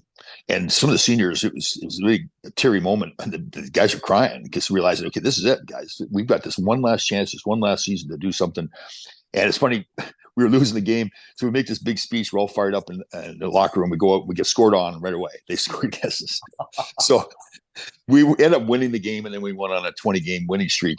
And again, I don't want to, So I don't want to paint the picture that it was my speech. We had a great bunch of guys on the team, but for me, it was a big moment because I'd finally kind of grown up and matured, and taken that leadership role. And we ended up being ranked number one in the country. We lost the last game, the championship game, but it was, we'd gone from being nobody to being the best team in the country. So I tell that story in the book, and I tell a lot of other stories like that I really hadn't talked about before, like embarrassing stuff that I didn't want to admit. So I'm really happy with where the book's at, and again, it's going to evolve a little bit more. So we've got that book coming out, True Good Life. We do a lot of podcasts. We get hired by a lot of schools and companies to go and speak in front of them, particularly graduating classes, talk about how to conduct yourself when you go out there, and really more again that theory that again you are not perfect. You'll make mistakes. Bad things are going to happen to you. How do you deal with adversity, all those things about getting up every morning, the discipline, how do you conduct yourself in front of other people? So I'm really happy with that. It's become much more than my career now. It's something that it's my lifestyle. So I don't have to really prepare a speech for anything. As now you tell me I just keep on talking. So, and again, we've got the podcast Full Change. I'm really happy with that. I met this fantastic gentleman, this Tom Smith. He's my producer. He'd worked for Nickelodeon and Howard Stern, so really creative guy. And so we get on. Right now it's just hockey, guys, but we'll switch that as we get going. I think we've done about 40 episodes. That's interesting because we talk about guys growing up, how their careers were, and then what they've done since the game, since they retired. And of those 40 guys we've had, and they talk about publicly, we've had 4 guys that have tried to commit suicide. Wow. Clint Malarchuk, who had got cut in the neck back in the 80s. Yeah. Richie Pilon, that played for a long time with the Islanders. Jim Thompson, that we spoke about before, and Corey Hirsch, a defenseman that should be played with the Rangers, and he's got some mental health issues. So these guys are open to talk about everything. A lot of it is drug and alcohol addiction. But the great thing is the guy, especially these 4 guys, other people as well. But the great thing with these 4 guys that obviously they survived the suicide attempt. But now they've really cleaned themselves up and are out there helping other people, particularly kids. Richie Pilon's story is a fantastic story. I knew him before, just a party guy, but tough guy and everything, but really cleaned his life up. He uses, he's native, and he uses horses to help kids in the reservations and everything. So he's fantastic. So I really love that podcast, the message it's sending and everything. Some of them are just fun shows telling old stories, but some of them big, deep stuff too. Always new things coming up. Again, I talked about the State Department and going off and doing those adventures. Love to do another reality show. If Survivor came back and asked me to play again, I'd love to do that. So my life now is, man, I always have something going on, and I hope it continues that way. I don't ever want to stop. Like some of the older players that played, we were at an event the other day, and they were talking about getting the prostate exam and colonoscopy and everything. I'm going, jeez, guys, you're killing me. Yeah. Let's go for a march here. Let's go and do an adventure or something. So, not that you should not get the colonoscopy and the prostate. Yeah. No, we don't. Also get that, but do something else. Yeah. Yeah. Just just live your life. I really believe I don't. So this Tecumseh I mentioned before, he's got this one part of the poem. He says, "Live your life so that when it comes your time to die, you don't beg for more time to live your life differently." Mm-hmm. Right? I mean, I don't want to be morbid, but when you go to die, you want to be able to say, "Man, that was a hell of a ride." Right? Yeah. Nobody's going to lay me to rest. I'm going to go screaming into the grave. Like, yeehaw. Yeah. One of the funny things that people ask, have you always been like this, where you just always look for the next adventure? And so growing up on the farm in Canada, you can relate to this, where the big truck comes from the dairy to pick up your milk. So we always had pickup trucks and all the tractors, and I could drive all those things, but I always wanted to drive those big trucks, with the brakes, and I go, and I was like a little kid. So the Rangers back in the early 80s started a program where they would pay for you to go to school during the summer to try to, help you. So I picked up a newspaper and I saw this Superior truck driving school. So I called the Rangers up and I said, "Hey, I'm going to go to school." and they think I'm going to like the Harvard Business School or something like that. So I said, I'm going to truck driving school. What? So I went to this truck driving school for 3 weeks. It was a blast. We were learning how to back up the trucks. There's no internet or anything at that point, so nobody knew who I was at first. About halfway through the program, this one instructor comes out to me and he goes, "What are you doing here?" And I said, "I just want to learn how to drive the truck." So I learned how to drive the truck, came home and got my lesson, and never drove it after that. So I've just been, yeah, it's just something I wanted to do, and I've kind of realized that about myself more, and I take advantage of it more. Like again, the Survivor thing. I've got so many. I'm on boards of all these like military things. I'm really proud of. There's a board down in Virginia Beach. It's called Warrior for Life Fund, and it helps raise money for all kinds of different things. So being on that board, going down there, you hang around with all the SEALs. They go on things like these. Get those, the parachuting things inside the little tunnel there, the wind tunnel. Yeah. So I get to do all that. Because we helped out with the swim across the Hudson with the Navy SEALs, they had us to a farm out in Pennsylvania where we had a Navy SEAL out there with live ammunition, teaching us how to do some of these tactical maneuvers. When we started, there's about 20 of us, and he goes, "Okay, I want 3 volunteers. I want you to be a tourniquet, put tourniquets on. I want you to have the map, and I want you to drive." And I'm thinking, what are you talking about? Like, he's going, this is live ammunition. People get shot. So he's planning for us, if we get shot, to get us to the hospital. Oh, wow. But he trained us up so good that by the time we got started shooting the guns, it was a fantastic day because he really teaches you the team thing. So I was teamed up with a guy I did not know, but now the theory is we're relying on each other to save each other's lives. So as he moved, I had to have the cover fire going down. So I'm the live ammunition. I'm shooting at this target. He's moving. Once he gets to his spot, now I move, and he's protecting me. And we got done. It was like we were like brothers because we felt like, yeah, you're protecting my life. So get to do all that. Sounds amazing. Like scary, but amazing. Yeah, totally. It's exactly like when he first said about the tourniquets and everything. I was like, what have I got myself into here? But so it seems like now I'm like we had an event down at Manhattan this past Wednesday. For the Ronald McDonald House. So now I get to be asked to be MC for those kinds of events. So they hand me a script and I just take it over and run with it. And it's a real honor to be part of those things too, and I've gotten much better at it. But my old college had me up there in Northern Michigan probably 3 or 4 months ago, and I made a presentation in front of their student athletes. And I just feel so much more like I'm really into this true grit life, the motivational speaking. So it isn't like a job to me. It's my life now. So, and again, like I said, I'm so fortunate that I get to meet more and more great people as we go along. So there'll probably be some more adventures coming along here, but that's where we're at now. Is there any Tom Laidlaw merch, like True Change merch, or would everything be through True Grit? Yeah, you know what? We had a store on True Grit Life. We're going to get that again. So I have a website is truegritlife.com. We had a store where we had True Grit Life t-shirts, and we just discontinued it. I can't remember why. That was a while ago. I think maybe it was during the pandemic or whatever it was. So we will get that going again.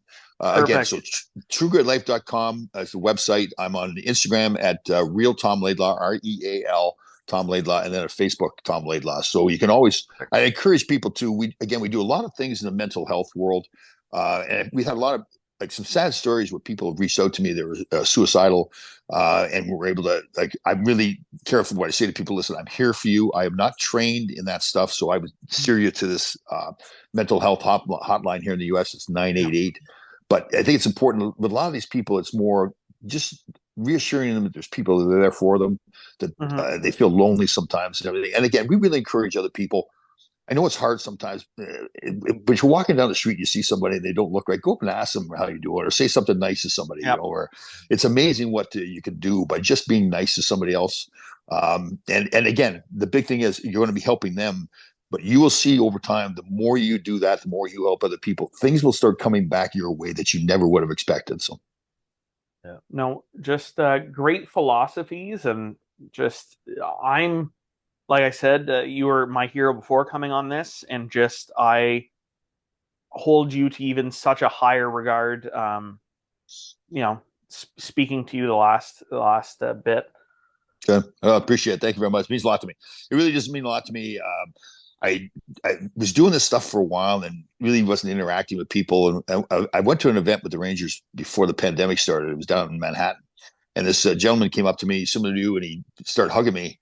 And I was like, okay, this is So, but he's a great guy. And he said to me, Tom, you saved my life. The doctors told me I had to lose 70 pounds or I wasn't going to make it. And because of you, following you, I lost the 70 pounds. So when you hear that stuff and you see you're making a difference in somebody else's life, and I encourage us, it's at different levels. Other people can do the same thing too. It's really just helping other people out. So when that started to happen, I then realized, okay, I'm making a difference here. And it kind of like at first was a little bit overwhelming, but then you realize, okay, well, keep going then. And I've learned new things and you learn how much you can reach things. When I went up to Northern Michigan, I also spoke at a alternative high school up there, and it was all for kids that have gone through terrible things. Not all the kids, but a lot of kids shipped off for sex trafficking and that kind of stuff. One girl was shipped off for her mother and sold her in the sex trafficking world. Excuse me, and so after I was up there, this one young girl posted on Instagram. It was her picture of her and I together, and she said, how she said, "It's so nice to meet this man. He is my hero." So when you hear that kind of stuff, you're going, yeah. So it's school life. So, but again, I encourage everybody. You don't have to be at my level where I'm at as far as discipline and help other people. If you want to be, that's fine. But it's just like you will find in your life, the more you get disciplined, help other people, your life will get better. You'll love yourself more. You'll learn new things. And one of the big things you learn is you're always going to get better. You're never going to be perfect. You're going to make mistakes. Just loving yourself. Learn to love yourself. If there's something you want to change in your life, like you did, Joel, you change it. You can do anything that you want to do.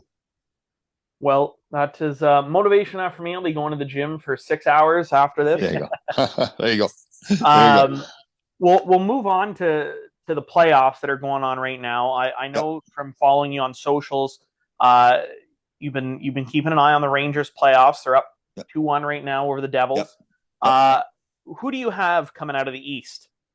Ooh. Well, I mean, obviously, I'm a former Ranger, so I'm going to say Rangers, but it's a tough road. I mean, you look at Boston with the season they had, but are they going to get past Florida? I mean, Florida's a good hockey team. Carolina's a good team. I don't think you ever count out Tampa. Just think they've got a character team there. Yes, they've lost a lot of talent that they've had to get rid of for cap reasons, but they're still good. Again, and you're always going to have that. To me, it's every year there's some team that pops up in there that nobody really predicted was going to, pop. Maybe it's Florida this year. Either way, it's like the playoffs are going to be fantastic. Like Jersey, when the Rangers won 5-1 both games in New Jersey, I was shocked. I thought the Rangers would do well. I thought maybe like 2-1 kind of games. I think the Devils were a little bit overwhelmed. That young team. Yeah, Hughes is a great player. I thought the Rangers did a better job last night. Although they won the first two games 5-1, I thought they did a better job against him as far as banging him around. But he ultimately got going. So it's tough. I think it's really one of those things where legitimately there's 5 teams. I think Carolina, Boston. Although you see what happens with Florida, the Rangers, and I think you have to have Jersey in there as well. So I think those kind of teams are the teams that should come out of the East. But it's great hockey, and some people don't like it when you've got like a good team getting like a highly ranked team getting knocked out in the first round. I don't mind that. Yeah, it's every round. Florida knocking out Boston in my bracket. I agree. Cool. Yeah, I'm with you. Like I think in the old days, it was so lopsided that first round. It wasn't even a good round. It wasn't even good hockey because it was blowouts all the time, right? Mm-hmm. This way, it's like you have 4 rounds that are good hockey all the time. Yeah, and that's the luck of the draw that sometimes a good hockey team like either Boston or New Jersey's going to get beat out in the first round. But that's you got to go win. You got to do the job. So I tell you, I love NHL playoffs right now. Like out of all the sports out there, I mean, I love watching football on TV. But playoff hockey now in the National Hockey League is unbelievable. I'll tell you, one of the best things, too, if you ever get a chance to go to Madison Square Garden for a playoff game in the city, fantastic. I mean, just the noise, the just everything is fantastic down there. Who do you cheer for in football? Well, it's funny. When I grew up at the farm, my father was a Green Bay Packer fan, so I cheered for the Cowboys all the time. Actually, I want to go. Yes, people ask me who my favorite athlete was, and I said there used to be a Dallas Cowboy by the name of Randy White. He's a big defensive lineman, big number 54. And I didn't know why I liked him so much, but now I look back at my life and what he was known for was that he never quit. Yeah. He just kept going and going all the time. My father was a proud man. So he never bragged about it. And one of the things he only say about himself was that he could never be outworked. That was he loved that about himself. He talked about it all the time. So when I got traded out to LA, I bought him one of those big satellite dishes to watch our games. Well, I tried to buy him one. I had it delivered to his home, and he threw the guy out because he didn't want me paying for the whole thing. So we had to negotiate. Yeah, we had to negotiate a settlement. So he ultimately got the dish put up, and we're playing a game in Calgary. And Scotty Bowman wasn't coaching at the time; he was doing color commentating. And I'm carrying the puck down the ice. I flew over the goaltender, went flying into the boards head first. And the play-by-play guy goes, "I don't know who that is, but he's not getting up." And Scotty Bowman goes, "Oh no, that's Laidlaw. He always gets up." That my father was watching that game. That was his proudest moment. It didn't matter if I scored a goal or playing the NHL. That's the reputation I built. And Scotty Bowman recognized it. So my father was so proud. So That's awesome. That's my yeah, it's pretty cool. I think he called me right away or whatever, but he wasn't crying, but he was like, "You heard what Scotty Bowman said about you?" He was fired up. So good stuff. Cool. Yeah, it's cool. Yeah. Yeah, So, but now I'm a Giants fan. I'm a New York Giants fan now, so yeah, I have to be a Giants fan here. So sorry. I was gonna say if you're in New York, I'm a Niners fan. So you what? Sorry, I'm a Niners fan. Oh, okay, Yeah, they're good. They're a good team. Yeah, very good. Yeah. Who they have for? Who's the quarterback now? Like the guy that had the end of the year got hurt, right? Yeah, everybody got hurt at quarterback this year for the 49ers, but they have two rookies fighting for a starting spot right now. So it'll be Lance and Purdy. Yeah, Brock Purdy and Trey Lance. There's a big question mark this year. And sorry, Sam Darnold is also a part of the team, but he's great. Yeah. You know what? It's a shame too because I thought he was going to be okay. They did the same thing with Mark Sanchez when they had him with the Jets here. Started off great and then they screwed him up. What's going to happen with Aaron Rodgers? He's going to be a Jet, correct? I think so. That guy's a loose cannon. So. I don't even know. I think he's one of the Jets. Yeah. Well, they're all uptight here because if he doesn't, they think they should have gotten the deal done already. If he decides he's not coming or going to retire or whatever, they're stuck with the young kid Wilson. They hate him around here. He's had a bad attitude. They don't like him. They don't like him. Yeah, definitely. So who's coming out of the West end of the NHL? Personally, I mean, it's probably biased what my heart wants, but I have the Edmonton Oilers versus the Rangers in the final. Okay. You know what? And it should happen too. With those two, with Draisaitl there and McDavid there too. Yeah. You hope it happens, right? But my only concern is the goaltending there, right? Oh, 100%. That is the biggest question. Always the problem there. Okay, let's a team we didn't touch on, the Toronto Maple Leafs. I have them being upset. I mean, my prediction's already wrong because I had Tampa in 5. Okay. But I'll amend it to Tampa in 6. Yeah. And maybe it's just bias because we want a nice storyline to talk about. And right. If you can see by our photos, we're Montreal fans. Okay. So I would love nothing more than the Leafs to lose in the first again. Yeah, I know. You know, I hate to say this. I don't want to be critical of an individual. Kyle Dubas, I just don't know if he knows what he's doing. 100%. Like he's just the whole culture that he's put together there. Like he gets all these skilled guys. He said, okay, now I need some character guys. So now I go and get Ryan O'Reilly. But it doesn't make those skilled guys the character players anymore. It's Ryan O'Reilly's character guys. So and the goaltending is just not good enough either. That's the scary part for me. No, and the worst thing is like it's how many years where they're like, yeah, we're gonna go in the offseason and get guys. And then they wait till the trade deadline. Like you can't, like you said, bring in these guys at the trade deadline and expect them to make the team so much better. When obviously there was like 10 games left in the season, the look on Matthews' face didn't even look like he wanted to play hockey. No. And that's the thing. You know what I don't like about him too, and not everybody has to be a fighter, but I've seen so many times where something happens, somebody goes after him or he does something, and he just backs away. Let somebody. Okay, you don't have to fight, but don't back away from the altercation. You got to stay. It's one of those signs that you look at and go, that's not a really good team, right? They're just. He doesn't seem like he has the heart. And I said this a few times where he seems like he's more interested in hanging out with Justin Bieber and Drake post game than he is, has the heart. Like I've seen Mitch Marner a few times, visibly upset and wanting, like he gives a shit, and maybe it's because that's his hometown team. He's playing in his hometown. And he knows how much it means, but I don't know. Matthews doesn't seem like he has his heart in it. He has all the talent in the world, but doesn't seem like he has much heart.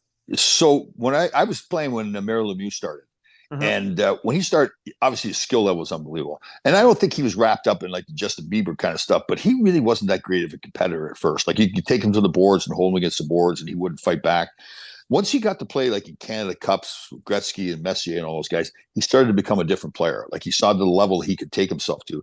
I just wonder with Matthews, like, so he's rolling along now, making big money, scoring lots of goals, great rookie year, all that stuff. Right, he's having fun off the ice. But you kind of wonder, does he need to be around and spend some more time with those kind of guys that are really like those gritty guys? You would think he would pick it up from Tavares and Sarah. He sees back, But Tavares didn't have a lot of playoff experience. Tavares in Toronto kind of in the similar situation where the Islanders were just starting to get back to the playoffs when Tavares left. Yeah. And you kind of wondered, like, does Toronto look back and say, did we get too much of the same thing by signing Tavares, right? 1,000%. 1,000%. And, letting guys, like, again, like, they take Spezza back, hasn't played all year, whatever. Yeah. And it's like even got, but like obviously it's shown with Mitch Marner when they brought in those veteran guys. Like Mitch Marner was best friends with Patrick Marleau. Mm-hmm. Like, he was going to Patrick Marleau's house and stuff like that. I just find like Matthews just doesn't fit. He doesn't have that. I want to learn. I want to old guys. He's like, I know best. I scored 60 goals. Let me be me. It's like, well, there's a lot to learn. Like Dougie Gilmore playing against him, sometimes in a regular season game wasn't too bad. Came playoff time, he wanted to win, and he showed his teammates, he showed the opposition, he wanted to win. He'd do anything for him. He did something to me one time. I played against him lots, and he'd always play hard, but we got in a playoff game, and he did something to me. I can't remember what it was. I'm like, what are you doing? He's just looking at me like, and we'd spoken to each other like he's one of those guys. Like during the regular season, you could, hey Tommy, hey Doug, how you doing? And you go and play, and he'd still play hard against them, and he'd play hard against you. But he was just playoff time. There was no friends out there. He was going to play to win. And Matthews doesn't have that in him. It just doesn't seem like it's there. Mm-hmm. Right? It could be in him, but he's not. He hasn't reached that potential yet. So. And at what point are they going to stop blaming the coach? This was my rant that I wanted to go on yesterday. Well, hold on. I want to finish with Tom's question before you go off. Okay, let's go. Our first episode, I think you're episode 27 or 8, but the first ever episode of Average Jocks, we did just bold predictions. It was the beginning of the season, and my prediction was that Dubas and Keith would be fired at the end of the year. Well, I see. Here's the thing, but I'd add one more guy, Brendan Shanahan, because if you think so, Brendan Shanahan went and hired all those guys. He had Lou Lamoriello there and chose Kyle Dubas over Lou Lamoriello. I'm assuming there was some conversation that Lou said, listen, if I'm not going to be GM, I just can't stay around. I just can't do that. So he left, and now he's having success with the Islanders. Moderate success anyways. So my feeling is that if Shanahan now, he put this group of people together, and they're going to be saying, okay, what's going on here? Does Dubas know what he's doing? So if they fire, maybe it's the GM's last thing to save his own job kind of thing. So or the president anyway. So if Shanahan says, okay, I'll fire those two guys, that saves me my job for now. I'll go out and hire new people. Maybe they can do better, and I save my job. So it's I think that's the additional guy put in there. I would say both. I think both coach and GM are going to be gone. Yeah. Okay. And what do you think? Do they right the ship and bring Mark Hunter in and finally give him the reins? Because I thought that would have been the right move. Whenever they announced Lou Lamoriello going, I thought, you know what, Mark Hunter, right? He's built championship teams. Right. He's played. Part of the deal with the Leafs is that building sold out all the time. It's a cash cow, right? Always. So they're not making any decisions to make more money. Doesn't matter. So it's a decision to win. I don't know. To me, that team you don't have to gut the team, but you've got to change the culture of that team. Mm-hmm. So you would think, okay, the Hunter mentality is similar to the Sutter mentality, right? That gritty, get down to work, get dirty kind of thing.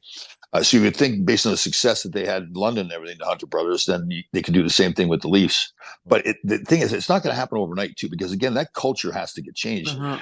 I mean, there's really, I shouldn't say this. Remember Craig Berube came in and took over the St. Louis Blues, and they were in last place in the AHL, right? And then won the cup. And one of the first things he said was he needed to change the locker room. And that's pretty telling, right? So like when a character guy like Craig Berube says that, then, obviously it's a big character issue in the locker room.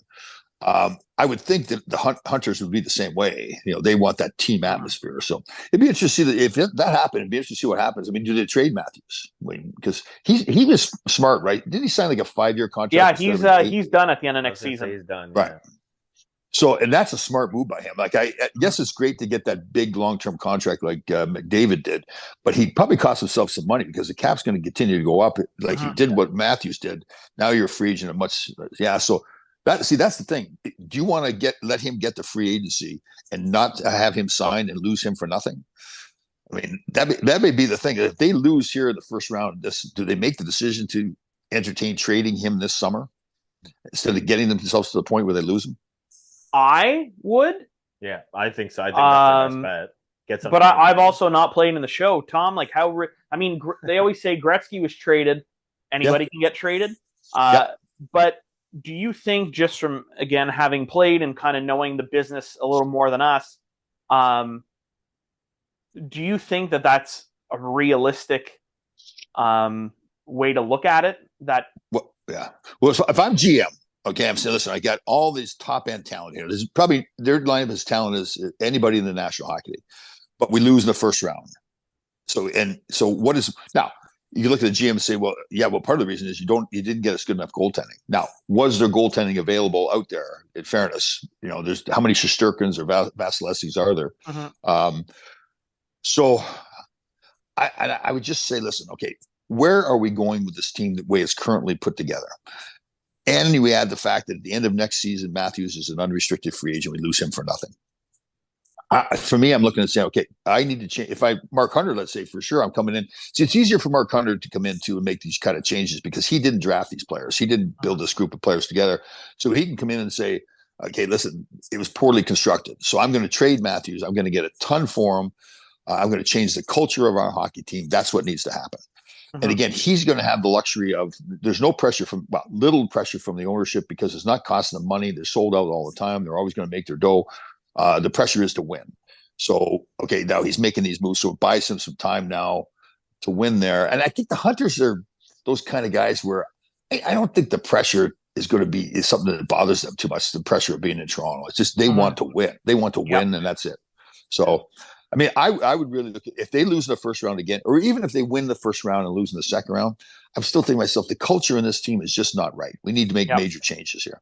And, no bigger changes than Matthews going someplace. And you should be able to get quite a bit for him, especially if you trade him someplace that he really wants to go. So there's a better chance of re-signing him for the team that gets him. I think that's a big thing too, because to trade away a lot for him and only have him for 1 year for the team you trade him to, that's a tough move if you don't keep him around. Well, so, I get the sense if you're somebody that doesn't have the heart in it, in a mecca like any of the original 6 teams, which he's already playing for Toronto, with a bunch of quality players, he's wanting to go somewhere warm. Yeah. They're not going to trade him in the East because Tampa and Florida are in their same division. Yeah. So you're looking Anaheim, San Jose, LA, Arizona, Vegas. Vegas, I don't think has the space to take him on. Yeah, right. Arizona, see, to me, he's from Arizona too, correct? Yeah, yes, in Arizona. Yeah. Is Arizona ready to take him on, though, I guess? Is that that's what takes them out of my equation is they have a lot of capital, very young, doesn't really help the Leafs now where they have their window with so many guys, Riley, Brody, Tavares, Marner, like Nylander, like right now it's kind of their window. Arizona's pieces that they would have that would make sense for a trade for me are too young and don't fit that window. Yeah.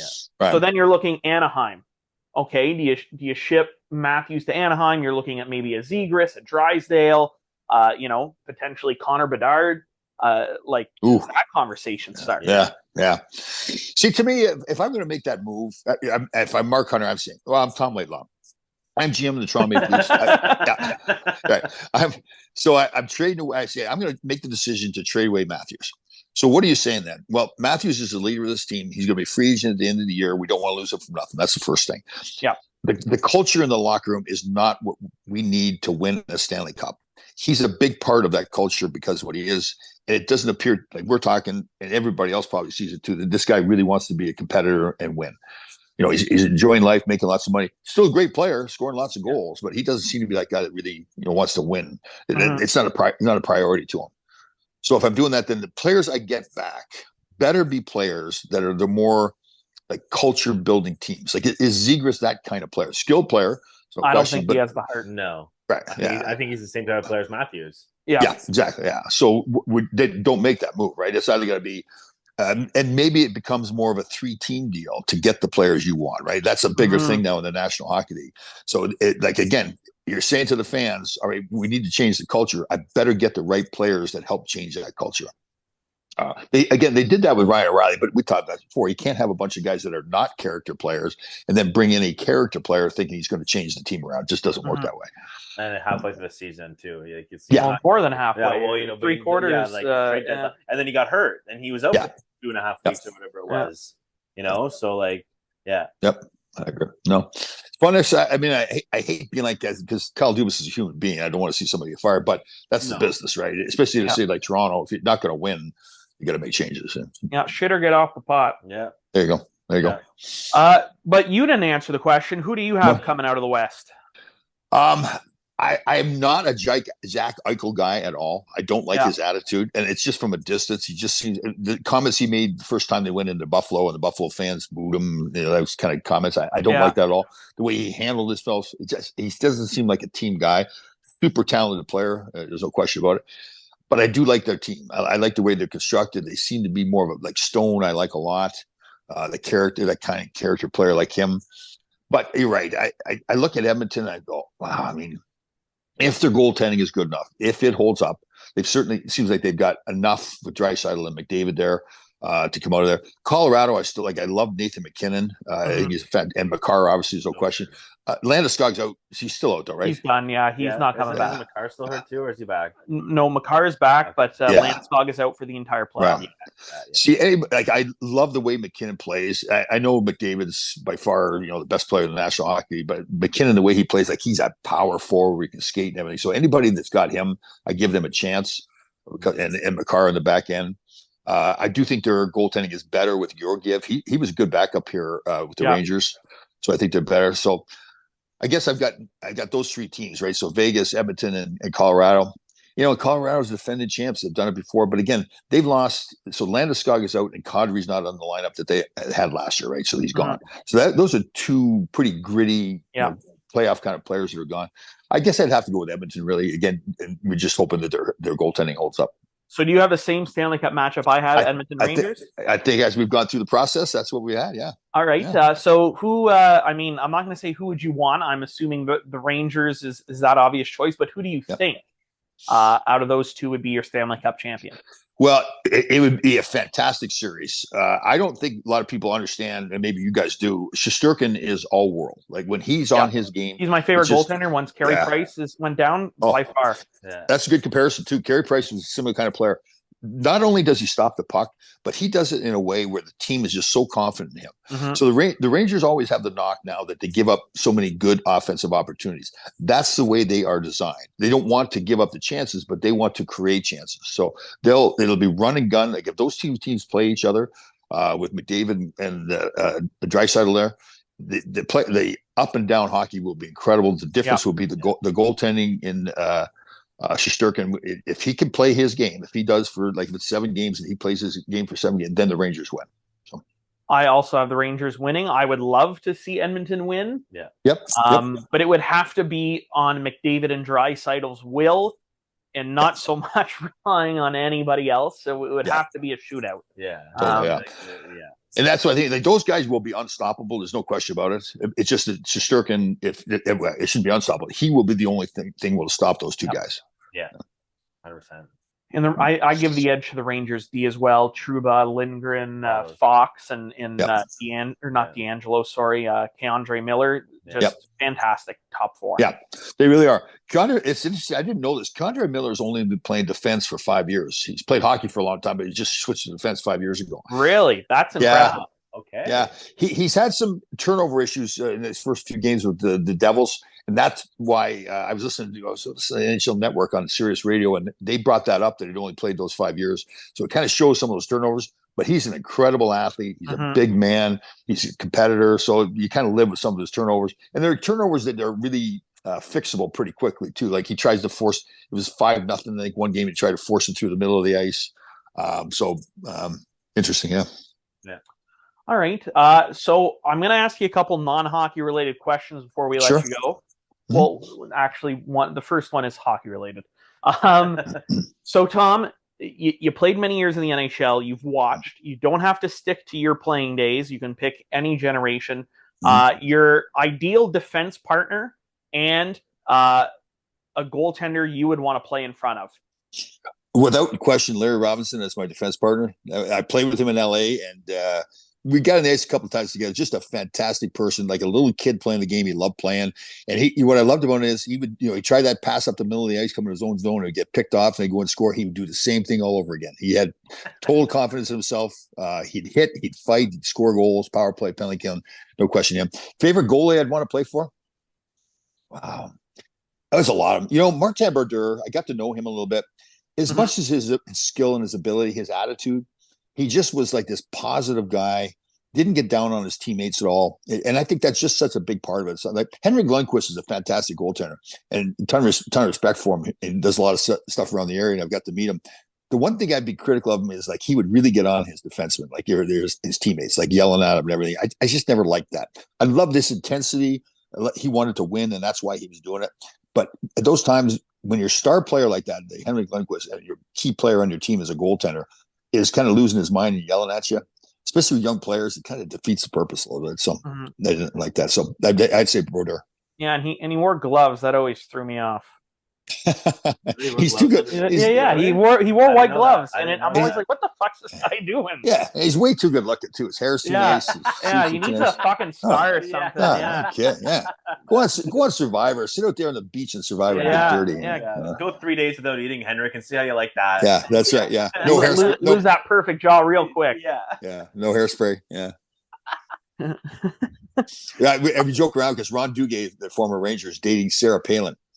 And Dukes really likes to make himself look good. That's his brand. So we're joking around, like when they travel together, it actually saves them money because they both use the same hairspray and makeup and everything. So it's that's awesome. My next question, Survivor related, similar to the hockey one I just asked. If you could pick anybody throughout the game of Survivor to be in an alliance with, it can be a couple different people. Who would be your favorite alliance? Oh, well, remember Ben, the Navy SEAL guy that won? He's a Marine. Remember Ben? He won he was on a couple times. He was on the 40th show, the All-Star show. So Ben, he was the one that wore the cowboy hat. Yeah. I'm a big supporter of the military. He was a Marine. We've stayed in touch. We didn't know each other at all. We've never met face to face, but we contacted, I think, on Instagram. So we've stayed together. He would be one. I think I liked the way he played.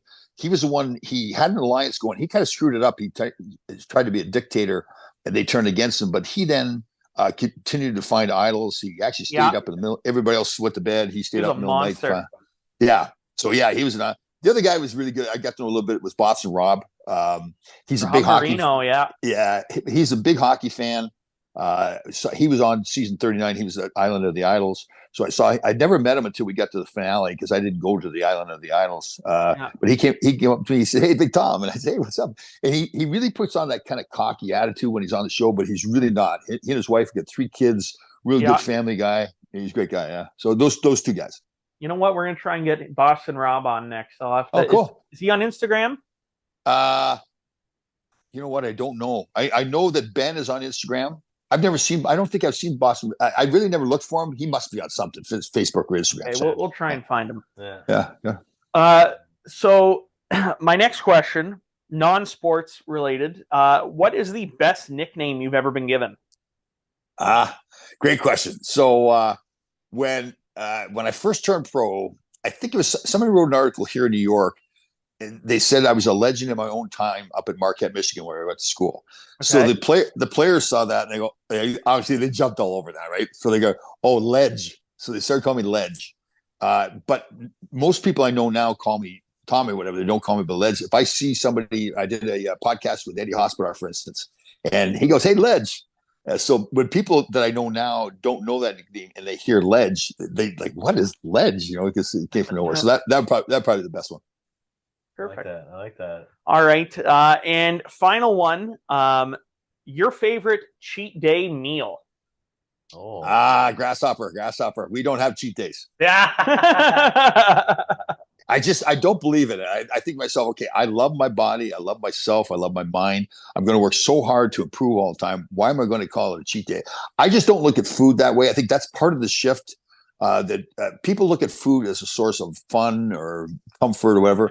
I look at food as a source of, I want to enjoy my food, but it's a source of fuel for my body. So I once in a while, like a while ago, I can't remember where it was. I was hungry and I had to eat French fries.